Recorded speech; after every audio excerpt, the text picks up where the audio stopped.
Baik, selamat pagi. Assalamualaikum warahmatullahi wabarakatuh.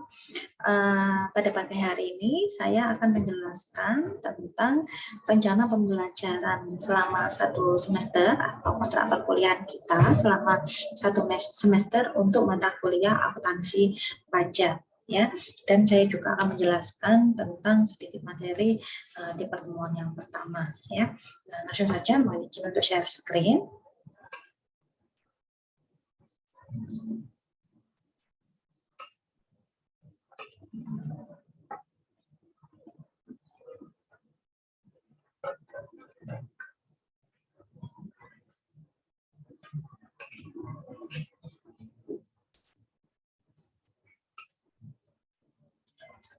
Oke, di sini untuk rencana pembelajaran semester atau perkuliahan kita selama satu semester bisa kita lihat bersama untuk mata kuliah akuntansi pajak, capaian pembelajaran yang akan kita harapkan dalam program studi akuntansi diharapkan nanti setelah mengikuti mata kuliah akuntansi pajak, mahasiswa mampu menguasai peraturan perpajakan yang berlaku di Indonesia dalam rangka merencanakan, menghitung, dan melaporkan kewajiban perpajakannya. Setelah itu, diharapkan mahasiswa mampu merencanakan, menghitung, dan melaporkan kewajiban perpajakan, baik itu untuk pajak pribadi maupun badan, sesuai dengan perundang-undangan yang berlaku di Indonesia. Selanjutnya, diharapkan mahasiswa mampu menerapkan analisa tentang lingkungan bisnis, hukum komersial, serta kaitannya dengan perpajakan. Nah, untuk capaian pembelajaran mata kuliah akuntansi pajak itu sendiri, diharapkan nanti mahasiswa mampu menguasai peraturan perpajakan yang berlaku di Indonesia dalam rangka merencanakan, menghitung, dan melaporkan kewajiban perpajakannya. Selain itu, diharapkan mahasiswa mampu mengaplikasikan standar keuangan yang relevan untuk menyusun, menganalisis, mengevaluasi, serta menginterpretasi informasi keuangan, dana keuangan, serta mendukung pemecahan masalah akuntansi dan pelaporan keuangan. Selanjutnya, diharapkan mahasiswa mampu merencanakan, menghitung, dan melaporkan kewajiban perpajakan individu dan organisasi sesuai dengan perundang-undangan perpajakan yang berlaku di Indonesia. Selanjutnya, diharapkan mahasiswa mampu menerapkan analisa tentang lingkungan bisnis, hukum komersial, dan juga perpajakan. Deskripsi singkat dari mata kuliah akuntansi pajak ini adalah di mana akuntansi pajak ini membahas tentang perbedaan laporan keuangan menurut standar akuntansi keuangan dengan undang-undang perpajakan sehingga mahasiswa mampu menyusun laporan keuangan fiskal melalui rekonsiliasi fiskal sehingga dapat diketahui besaran pajak terutama. Mata kuliah akuntansi pajak ini juga akan membahas tentang akun-akun dalam neraca dan laba rugi, laba yang ditinjau dari sudut pandang perpajakan dan juga akuntansi. Akuntansi pajak penghasilan 21, penghasilan 22, PPh pasal 23, pajak penghasilan 26, pajak penghasilan pasal 4 ayat 2. Beberapa pembelajaran atau pokok bahasan sub dari CPNK mata kuliah akuntansi pajak adalah yang pertama, kita akan membahas tentang konsep dasar dari akuntansi komersial dan akuntansi pajak.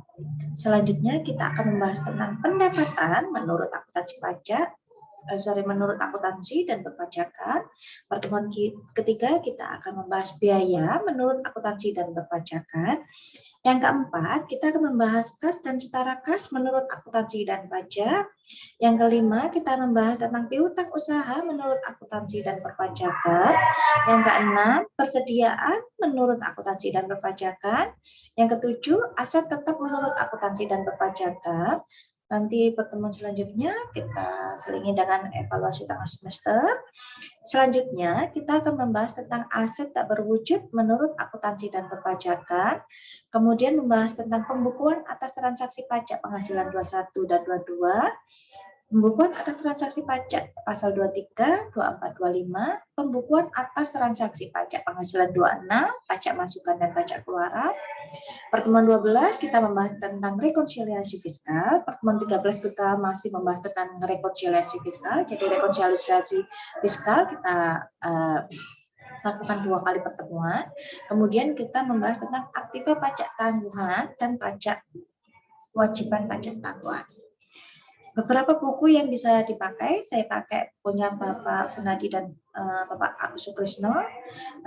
Ada buku pendukungnya, teman-teman bisa pakai Standar Akuntansi Keuangan, undang-undang beberapa undang-undang perpajakan, Ketentuan Umum Tata Cara Perpajakan, pajak penghasilan, pajak pertambahan nilai, kemudian ada buku akuntansi pajak punyanya Pak Waluyo, ya banyak sekali ya.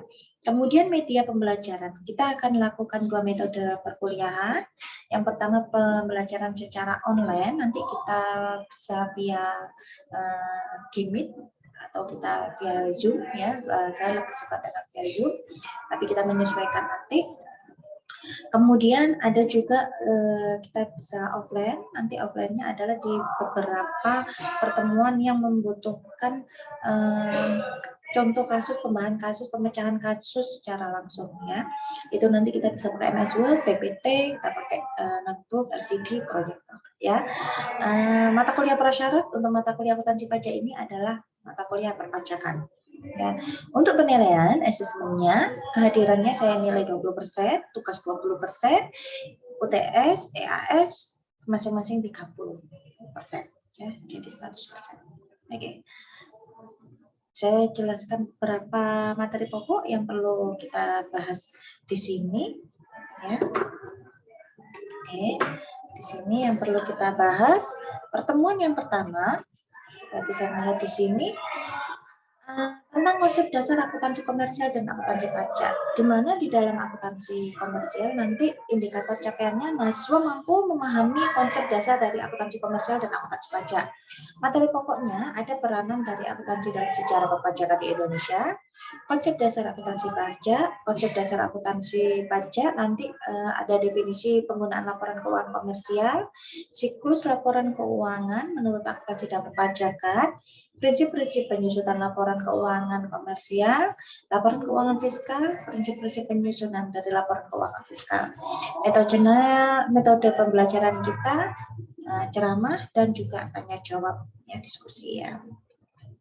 Oke, untuk pertemuan yang kedua dan pertemuan selanjutnya nanti kita akan membentuk kelompok ya, di mana kelompok nanti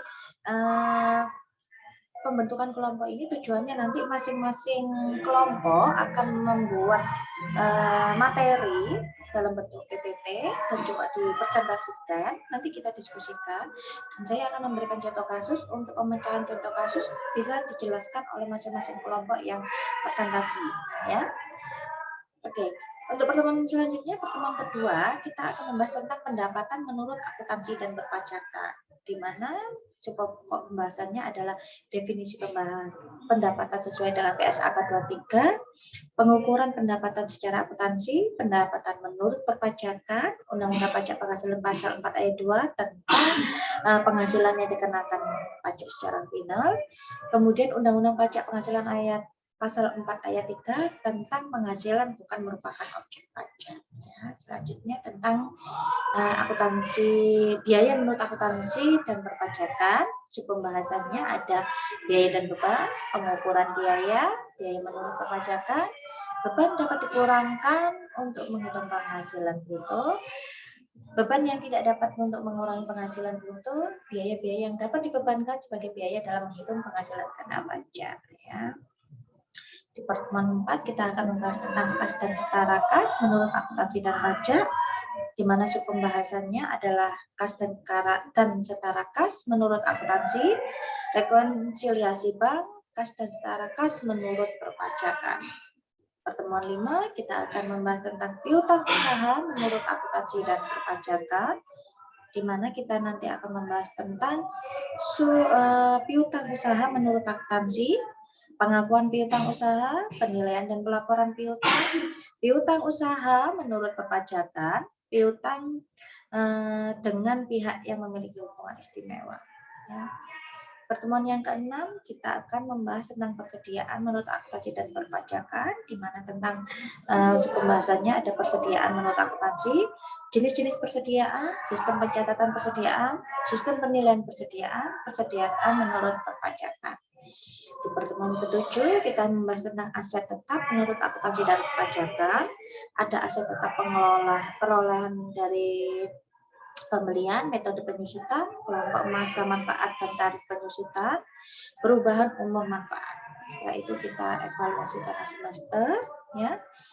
Kita lanjutkan pertemuan 8 tentang aset tak berwujud dan menurut akuntansi dan perpajakan. Nanti kita cek bagaimana caranya metode amortisasi dan akuntansi sumber daya alamnya. Kemudian pertemuan 9 ada pajak penghasilan 21 dan 22.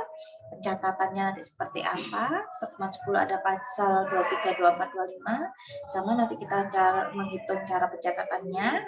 Kemudian pertemuan 11 pajak penghasilan 26 dan pajak masukan dan keluaran.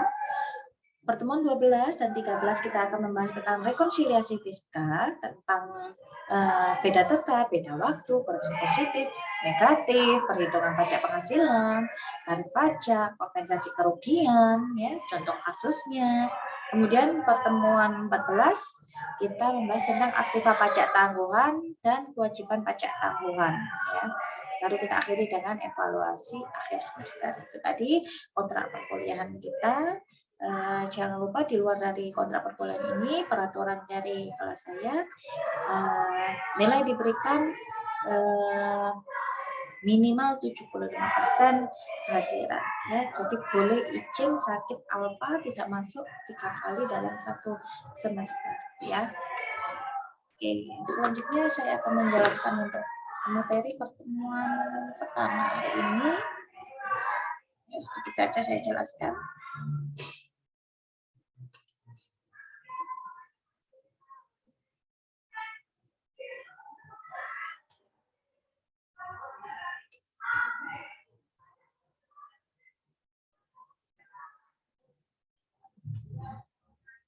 Oke. Pertemuan pertama akuntansi pajak, kita akan membahas tentang konsep dasar akuntansi komersial dan akuntansi pajak, ya. Oke. Peranan akuntansi dalam sejarah perpajakan di Indonesia. Nah, sebagaimana kita ketahui, sejarah di perpajakan di Indonesia itu dibagi ke dalam beberapa kurun waktu, yaitu masa penjajahan Belanda, setelah merdeka tahun 1979, 1979, 1983, dan 1983 sampai dengan sekarang. Nah, pada masa pertama, yaitu masa penjajahan Belanda, sistem perpajakan di Indonesia berfungsi sebagai pemasukan keuangan untuk keperluan penjajah. Jumlah pajak yang terutang pada saat itu seluruhnya ditentukan oleh aparat pajak yang memiliki wewenang sangat besar. Setelah Indonesia merdeka, tepatnya pada tahun 1967, sistem pemungutan pajak yang dikenal dengan nama pajak lain atau MBO, berpemungutan dengan yang dikenal dengan nama menghitung pajak sendiri dan menghitung pajak orang lain, mulai diperkenalkan mulai tahun melalui Undang-Undang Nomor 867 Junto PP 11 tahun 1967, di mana sistem tersebut sama dengan sistem yang berlaku saat ini, yaitu self assessment system, ya. Nah, kalau dulu kita ketahui dalam masa penjajahan Belanda itu kita tahunya kan sistem upeti, ya, dimana kalau dulu itu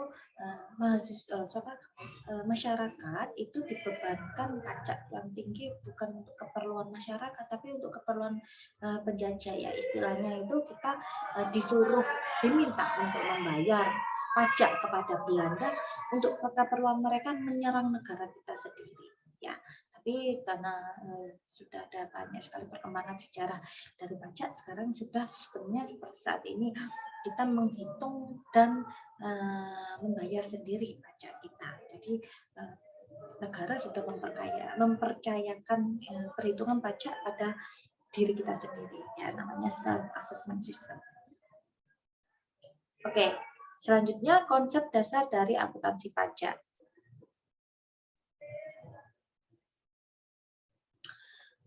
Akuntansi menurut KMK ya nomor 476/KMK/0191 di mana merupakan suatu proses pencatatan, klasifikasi, diringkas transaksi keuangan dan berakhir dengan membuat laporan keuangan. Ada 3 konsep aktivitas dasar akuntansi, yaitu harus diidentifikasi, direkam, kemudian dikomunikasikan kejadian-kejadian ekonomi yang terjadi pada suatu organisasi guna kepentingan para pengguna laporan keuangan. Nah, sedangkan pajak, menurut Undang-Undang Pajak Penghasilan adalah sumbangan wajib atau pungutan yang dikumpulkan oleh pemerintah dari masyarakat pembayar pajak, ya, selaku pembayar pajak yang dipaksa untuk menyusun berdasarkan undang-undang tanpa memperoleh mitra langsung yang digunakan untuk membiayai pengeluaran pemerintah dan kemakmuran terbesar orang-orang atau seluruh masyarakat Indonesia. Jadi pajak itu sifatnya kita dipaksa, ya, wajib. Kemudian kita tidak memperoleh manfaat secara langsung, tapi secara nggak langsung ya kita memang merasakan manfaat itu.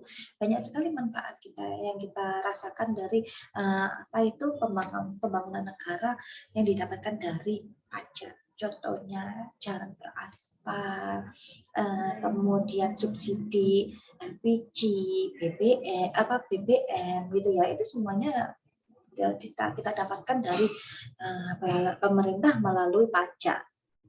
Ya. Fungsi dari akuntansi perpajakan, ya, di mana fungsi akuntansi adalah menyajikan data keuangan yang akan digunakan dalam pengambilan keputusan oleh pihak-pihak tertentu. Sedangkan fungsi akuntansi pajak adalah mengolah data keuangan yang akan digunakan sebagai dasar dalam penghitungan pajak yang harus dibayar, agar dapat menyajikan data kuantitatif yang akan digunakan sebagai dasar pengambilan keputusan berkaitan dengan perpajakan. Maka akuntansi pajak harus memenuhi tujuan kualitatif. Ya. Tujuan kualitatif dari akuntansi pajak itu sendiri adalah pertama, dia harus relevan. Keuntungan dan kerugian harus relevan antara data yang dipegang oleh wajib pajak dan kewajiban yang timbul sehubungan dengan penghasilan itu sendiri. Ya. Yang kedua, dapat dimengerti di mana laporan yang dihasilkan oleh akuntansi pajak harus dapat dimengerti baik oleh wajib pajak dan pihak lain, termasuk otoritas pajak. Selanjutnya, daya uji di mana laporan keuangan secara fiskal harus dapat dibandingkan jika dilakukan dengan perhitungan ulang oleh Fiskus. Netral, di mana laporan keuangan fiskal tidak boleh memihak kepada salah satu pihak, baik itu wajib pajak sebagai pembayar maupun Fiskus.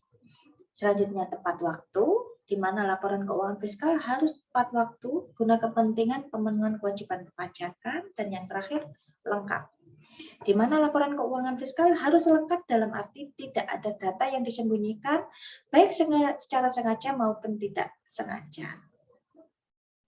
Definisi dan pengguna laporan keuangan secara komersial. Ya. Informasi yang terdapat dalam laporan keuangan dibutuhkan oleh pihak-pihak tertentu, baik berasal dari dalam perusahaan, pihak intern, maupun luar perusahaan ekstern seperti investor. Dasar penyusunan laporan keuangan komersial adalah standar akuntansi keuangan yang tertuang dalam PSAK. Konsep dasar dalam menyusun laporan keuangan komersial adalah suatu transaksi yang terjadi dalam perusahaan yang didukung oleh dokumen-dokumen pendukung sebagai bukti seperti nota, kwitansi, dan sebagainya. Pemakai laporan keuangan komersial adalah pegawai berkaitan dengan langsungan perusahaan, ya, dia kaitannya adalah gaji, bonus, dan sebagainya. Manajemen perusahaan sebagai pihak yang bertanggung jawab terhadap aktivitas perusahaan bertujuan untuk mengetahui kinerja perusahaan serta untuk mengetahui kebijakan keuangan yang akan diambil mendukung keputusan strategis yang dibuat oleh perusahaan. Selanjutnya, pemegang saham selaku pihak ekstern dari perusahaan, di mana fungsi laporan keuangan sebagai pemegang saham adalah mengetahui keuntungan yang didapat oleh perusahaan sehingga mengetahui jumlah dividen yang akan diterima. Pemerintah, di mana pemerintah berkepentingan untuk mendata jumlah perusahaan dan berkaitan dengan pembayaran pajak perusahaan, investor untuk mengetahui penempatan dana dalam perusahaan, apakah akan ditambah atau dikurangi dengan sesuai dengan analisa laporan keuangannya. Kreditur, laporan keuangan digunakan kreditur untuk mengambil keputusan apakah pihak perusahaan ini mampu mengembalikan dana yang dipinjam dari kredit yang diberikan oleh bank.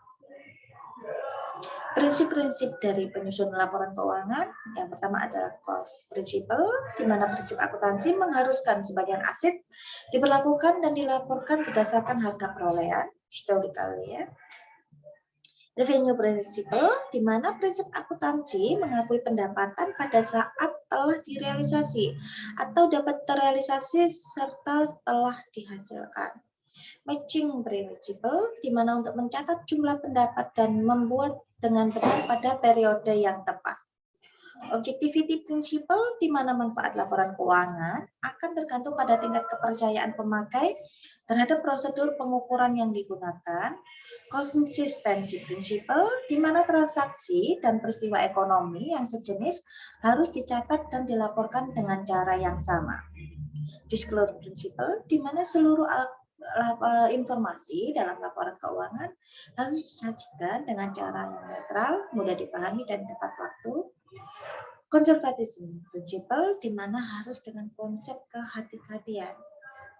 Uniformity dan comparability principle, di mana sesungguhnya hakikat dari comparability adalah bahwa informasi akan menjadi lebih berguna ketika informasi tersebut dapat dikaitkan dengan standar.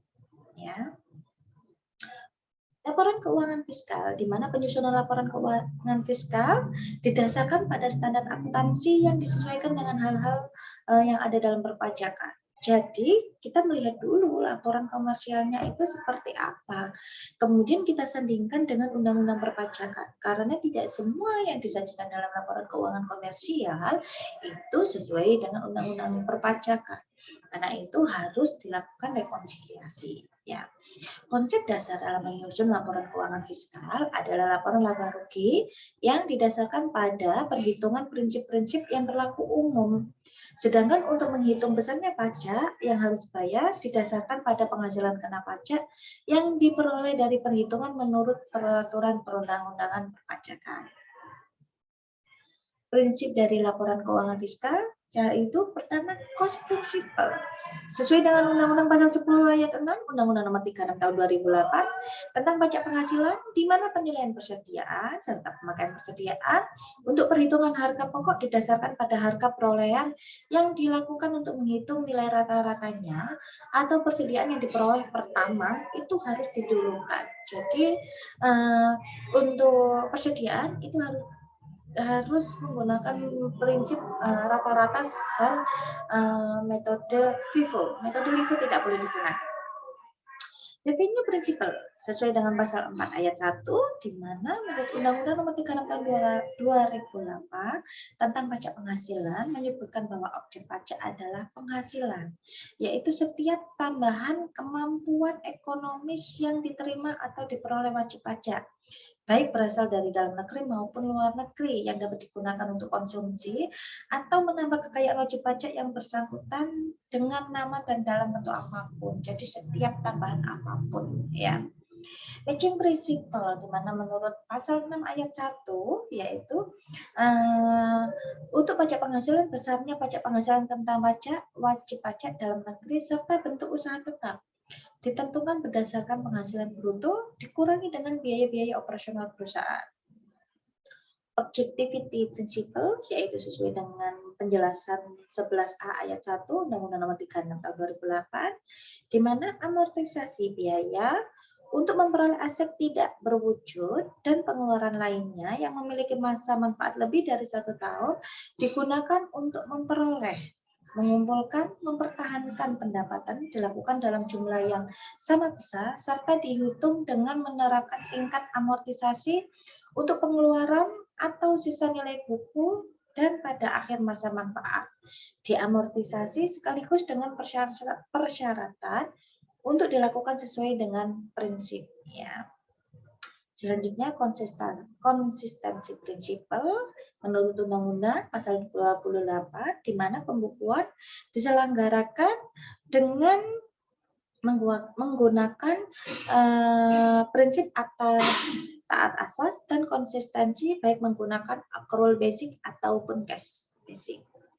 Disclosure principle di mana menurut Undang-Undang Pajak Penghasilan untuk dapat dikenakan pajak secara adil dan wajar sesuai dengan kemampuan ekonomi yang dimiliki wajib pajak, maka wajib pajak harus menyediakan informasi yang benar, lengkap tentang pajak penghasilan. Konservatisme prinsipal di mana menurut pasal 9 ya ayat 1C pajak penghasilan untuk menentukan besarnya pajak penghasilan kena pajak bagi wajib pajak dalam negeri dan bentuk usaha tetap tidak boleh dikurangkan dengan pembentukan atau penumpukan dana cadangan kecuali cadangan piutang tak tertagih untuk bank dan badan usaha lain yang menyalurkan kredit, sewa usaha dan hak opsi perusahaan pembayaran konsumen dan perusahaan anjak piutang. Jadi cadangan kerugian piutang itu tidak boleh dilakukan atau ada cadangan kerugian piutang kecuali usaha-usaha seperti bank atau penyalur kredit. Ya, materiality principle menurut pasal 9 ayat 2 pajak penghasilan di mana pengeluaran yang dikeluarkan untuk mendapatkan, menagih dan memelihara penghasilan yang mempunyai masa manfaat dari 1 tahun tidak boleh dilakukan pembebanan secara sekaligus. Pembebanan dilakukan melalui penyusutan amortisasi seperti yang dimaksud pasal 11 atau 11A. Uniformity dan comparability principle menurut pasal 13 yaitu kewajiban menyelenggarakan pembukuan menggunakan cara atau sistem yang berlandaskan SAK kecuali perundang-undangan perpajakan menentukan lainnya. Nah, jika ada perbedaan antara akuntansi komersial dengan perpajakan, maka undang-undang perpajakan memiliki prioritas untuk dipenuhi agar tidak menimbulkan kerugian yang material bagi wajib pajaknya. Ya, demikian penjelasan yang bisa saya jelaskan untuk materi hari ini. Silakan bisa lakukan diskusi. Terima kasih atas waktunya. Saya akhiri. Selamat pagi. Assalamualaikum warahmatullahi wabarakatuh.